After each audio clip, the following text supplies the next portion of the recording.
So one of the things we can't not do when our gardening and in our everyday life is lifting. So I wanted to go through what are the mechanics of lifting. We've kind of touched on it in other videos. The first element is I want you to always have a straight spine. So here you'll see that the bamboo rod is in contact with the back of my head, the middle of my spine and my sacrum here. If I'm going to approach this object here,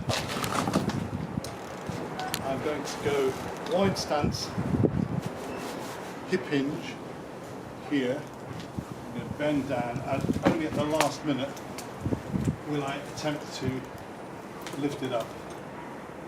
When I lift it up, the focus is in my buttock muscles. So if we take it apart, we approach the object to be lifted, come up close to it, hip hinge into position. Imagine you're sitting on a pretend chair. I've not bent, I'm coming down, I'm coming closer and closer to the object, and then I'm just going to stand up. So all the power is in my buttocks here. So I'm engaging, clenching my buttocks in order to drive up. And that is how you do it. Now, how do you do it when it's a very heavy object? So for the guys and gals that go to the gym, we're talking about a deadlift, we're talking about a squat. The mechanics are exactly the same.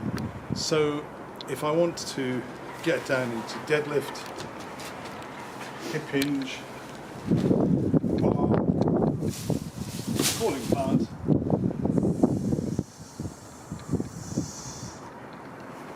that funny noise that I'm making, that noise, is me incorporating breathing and bracing, which are the two components to trunk stabilization.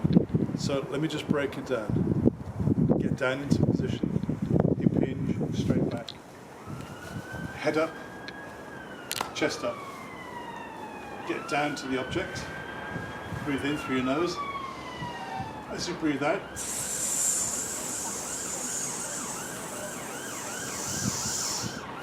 release the pressure slowly and gradually so that it controls your intra-abdominal pressure. If you put all of that together, you'll be amazed what you can do to lift a heavy object safely. I have to say, there are some heavy objects that are just too darned heavy to lift. And we have one out here which there's no point breaking off to show you. It's a plastic bucket full of gravel, pea gravel, but it is so heavy that what we do is we do what's called a suitcase lift if you're in the gym. The point I want to make is that everything that we do here in activities of daily living, the mechanics of it are exactly the same for those of you that exercise vigorously and regularly in the gym. No difference. So for that, because there's a handle, you need two people, one on one side, one on the other side. Hip hinge into it, look, bend, close to it, stand up, engaging your buttocks, releasing your intra-abdominal pressure. And walk, shift it, move it. So lifting and lifting heavy objects is basically the same. Personally, no matter how light the object, I will nearly always, it's automatic, I don't